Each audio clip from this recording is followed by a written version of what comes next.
하나님 말씀은 잠언 19장 21절부터 25절입니다. 교독하겠습니다. 사람의 마음에는 많은 계획이 있어도 오직 여호와의 뜻만이 완전히 서리라. 사람은 자기의 인자함으로 남에게 사모함을 받느니라. 가난한 자는 거짓말하는 자보다 나으니라. 여호와를 경외하는 것은 사람으로 생명에 이르게 하는 것이라. 경외하는 자는 족하게 지내고 재앙을 당하지 아니하느니라. 게으른 자는 자기의 손을 그릇에 놓고서도 입으로 올리기를 괴로워하느니라. 거만한 자를 때리라. 그리하면 어리석은 자도 지혜를 얻으리라. 명철한 자를 견책하라. 그리하면 그가 지식을 얻으리라. 아멘. 기도드리겠습니다. 하나님 아버지 감사합니다. 이 시간에 하나님 말씀을 전하고 듣습니다. 성령께서 역사하셔서 하나님의 뜻을 잘 깨달아 알게 하시고 성경에서 알려주시는 대로 믿고 따르게 도우소서.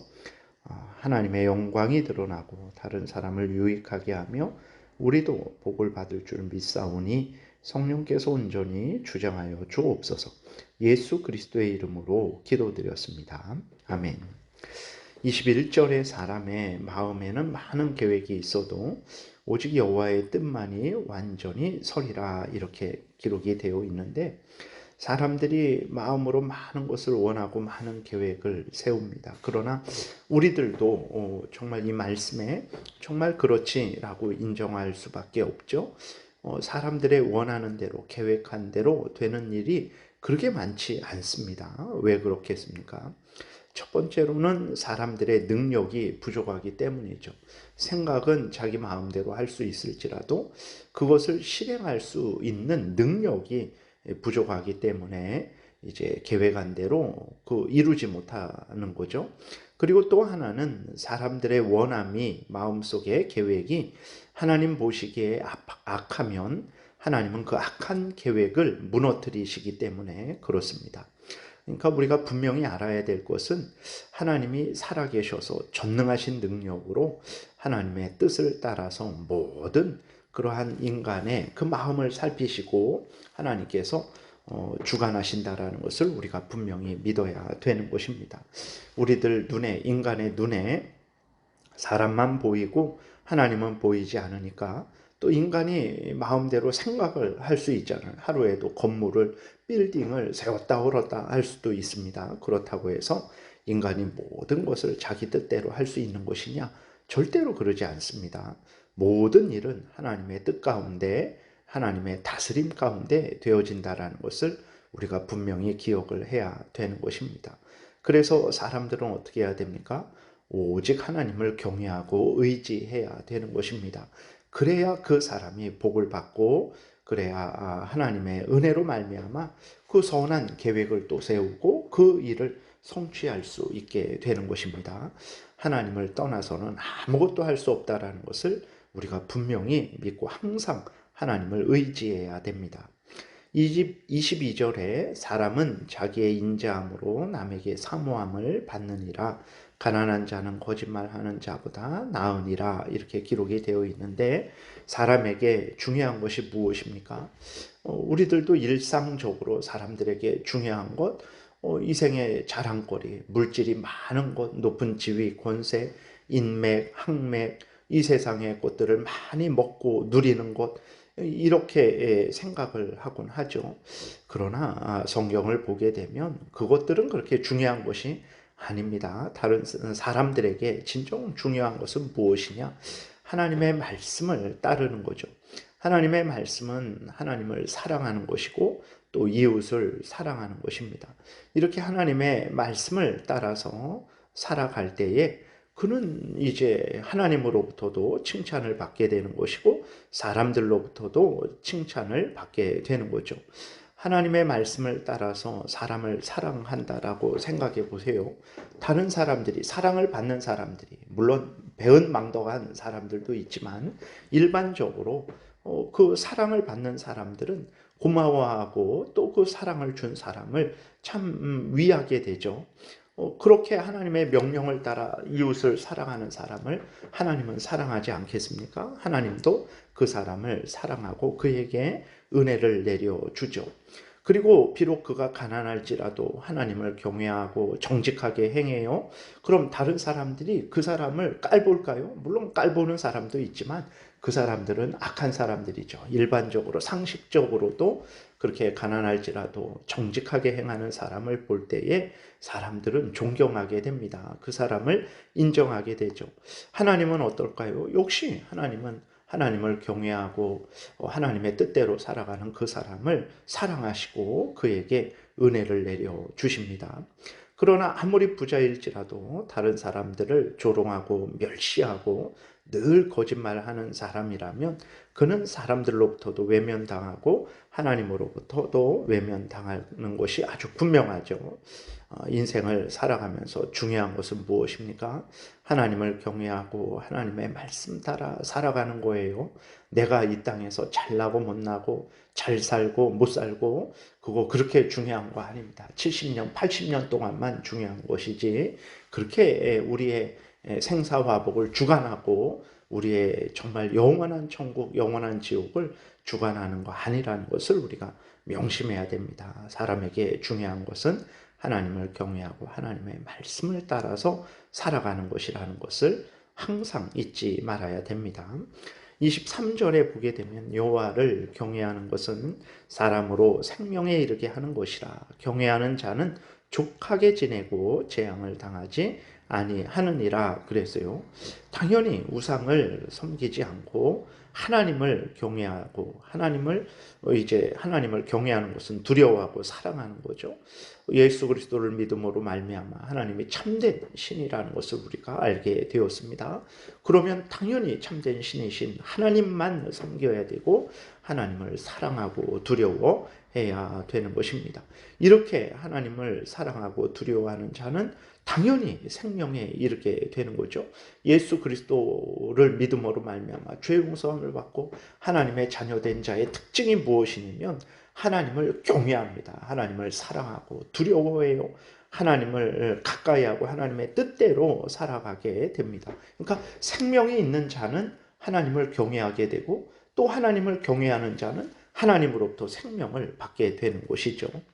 그래서 정말 하나님을 경외하고 하나님을 사랑하는 자들은 하나님의 크신 은혜로 또한 족하게 지내고 재앙을 당하지 않는다라는 것도 우리가 분명히 기억해야 됩니다. 시편 23편에서도 여호와는 나의 목자시니 내가 부족함이 없으리로다. 그가 나를 푸른 초장에 누이시며 쉴 만한 물가로 인도하시는도다 라고 분명하게 말씀하셨어요.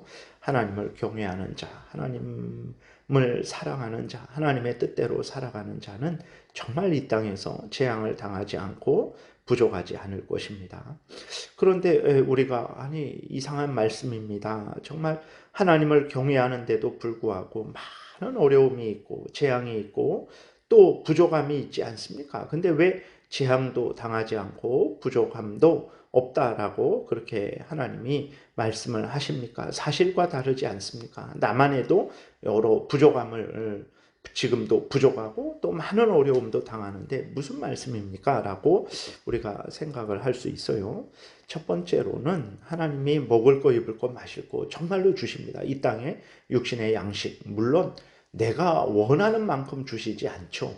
물론 내가 원하는 것보다 더 넘치도록 후히 되어 누르고 흔들어 차고 넘치게 주시기도 하시지만 그러나 일반적으로는 내가 원하는 만큼 주시지 않아요. 그러나 그렇다고 해서 하나님이 이제 주시지 않는 것이냐? 절대 그러지 않습니다.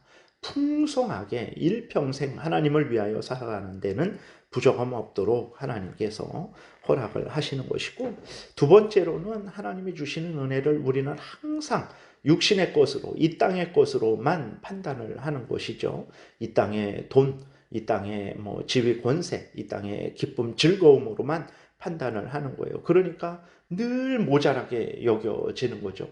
하나님이 예수 그리스도 안에서 한없는 하늘의 은혜를 우리에게 부어주시는데 죄를 미워하게 하시고 또 하나님을 사랑하게 하시고 회개하게 하시고 믿게 하시고 순종하게 하시는 그 하늘의 신령한 은혜를 내려주시는데 그것은 은혜로 여기지 않는 거죠.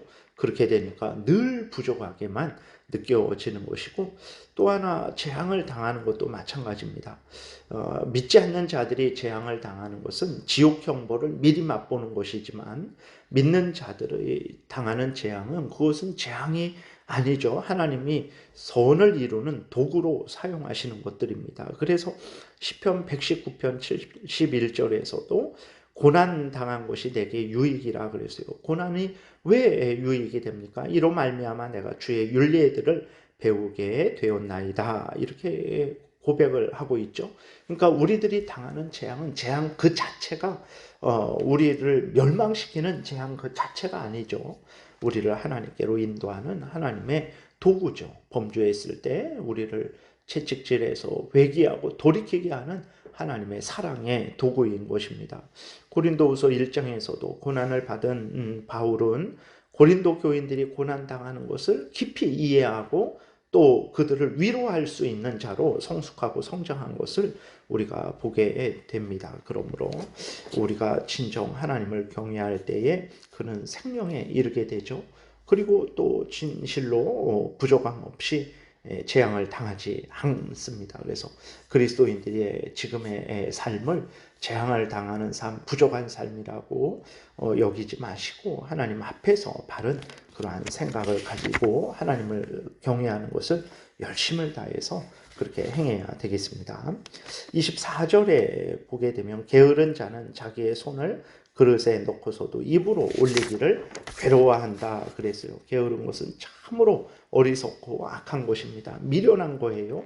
자신이 먹을 양식이 있는데도 그것을 먹지 못해요. 남이 못 먹으라고 한 것도 아닙니다. 숟가락을 그 그릇에 넣고도 그것을 입으로 가져가기를 힘들어하니 어떻게 하겠습니까? 정말 우리는 게으르지 말아야 됩니다. 그것은 참으로 어리석은 일입니다. 정말 해야 될 일들을 열심히 성실하게 이 세상에 사는 동안에 행하는 것, 그것이 지혜로운 것이지 놀고 먹고 자기 일 미루고 자기 일 행하지 않는 것은 참으로 어리석은 것이고 아무런 열매도 맺지 못한다는 것을 우리가 생각해야 됩니다. 하나님은 창조하실 때에 인간들에게 생육하고 번성하고 땅에 충만하라 하셨어요. 그리고 아담이 범죄했을 때 하나님이 형벌하시죠. 그때에도 인간에게 이마에 땀이 흐르도록 열심히 일해야 된다. 그래야 먹을 것을 먹는다. 이게 하나님의 법칙입니다. 그렇기 때문에 우리는 늘 하나님의 명령을 따라서 부지런히 일을 해야 됩니다. 그는 복을 받게 되는 거예요. 게으른 자는 이렇게 하나님이 약속을 해주셨는데도 이 약속을 누리지 못하죠. 참으로 어리석고 어리석은 자죠. 25절에 거만한 자를 때리라. 그리하면 어리석은 자도 지혜를 얻으리라. 명철한 자를 견책하라. 그리하면 그가 지식을 얻으리라 그랬어요. 하나님의 징계가 필요하다라는 것입니다. 왜 그러냐면 우리들은 죄성이 아직 남아있기 때문에 그 죄성에 사로잡히지 않게 하기 위해서는 이제 징계가 필요하죠. 악한 사탄 마귀의 유혹에 빠지지 않기 위해서는 이제 징계가 필요한 것입니다. 징계를 하게 되면 거만한 자, 하나님을 거역하고 교만한 자, 그 사람들을 교회에서 징계하게 되면 어리석은 자, 똑같이 거만한 자죠. 똑같이 하나님을 경외하지 않는 자죠. 그러한 자들도 지혜를 얻게 돼요. 하나님의 뜻을 거역하면 저렇게 벌을 받는구나. 그것을 깨달아 알게 됩니다. 그래서 이렇게 세상에서도 흉악범들에 대한 여러 중한 그러한 형벌을 내리는 것을 반대를 하죠. 그게 무슨 소용이 있냐? 소용이 있습니다. 이렇게 통계적으로도 범죄율이 그렇게 줄어들지 않았다라고 하지만 아닙니다. 악한 자들은 역시 악하게 행하겠죠. 그러나 그러한 엄한 형벌이 있게 될 때에 악한 자들도 음질하게 됩니다. 2번 할 거 1번밖에 못하고 그런 것도 있고 또 악한 자가 형벌 받는 것을 통해서 그 피해를 당한 자가 또 그 위로를 얻게 되는 거죠. 그래서 그 피해를 당한 자가 사회생활을 할 때 정상적으로 생활을 하게 됩니다. 피해를 당한 자는 정말 힘들어하고 아파하는데 그 악을 행한 자는 아무런 벌도 받지 않는다면 그 피해자가 삶을 살아갈 수가 없게 되는 거죠. 그렇기 때문에 합당한 징계를 하는 것은 그거는 아주 우리에게 꼭 필요하다라는 것을 잊지 말아야 됩니다. 그리고 명철한 자일지라도 하나님을 알고 하나님의 뜻을 알고 하나님의 뜻대로 살아가는 자일지라도 잘못을 하게 되죠. 그때에 징계를 하게 되면 그 명철한 자가 하나님을 경외하는 자가 더 조심하고 더 하나님 앞에 바로 서게 되는 것입니다. 그렇기 때문에 정말 잘못한 일에 대해서는 반드시 징계를 해야 된다는 것을 우리가 늘 잊지 말아야 되겠습니다. 기도드리겠습니다. 하나님 아버지 감사합니다. 하나님의 말씀이 우리 일상생활의 모든 일에 있어서 참 비치고 등불이 됨을 우리는 분명히 인정할 수밖에 없습니다. 항상 하나님을 경외하고 하나님의 말씀을 따르는 복된 인생 살아가게 도우소서. 예수 그리스도의 이름으로 기도드렸습니다. 아멘. 하늘에 계신 우리 아버지요, 이름이 거룩히 여김을 받으시오며 나라의 임하옵시며 뜻이 하늘에서 이루어진 것 같이 땅에서도 이루어지이다. 오늘날 우리에게 일용할 양식을 주옵시고 우리가 우리에게 죄 지은 자를 사하여 준 것 같이 우리의 죄를 사하여 주옵시고 우리를 시험에 들게 하지 마옵시고 다만 악에서 구하옵소서. 대개의 나라와 권세와 영광이 아버지께 영원히 있사옵나이다. 아멘. 지금은 우리 구주 예수 그리스도의 은혜와 하나님 아버지의 크신 사랑과 성령의 교통하심이 항상 하나님의 말씀대로 생각하고 말하고 행동해서 참으로 하나님이 우리에게 약속하신 복된 은혜를 누리고자 은혜 구하며 돌아가는 하나님의 택한 백성들 머리 위에 지금부터 영원토록 함께 있을지어다. 아멘.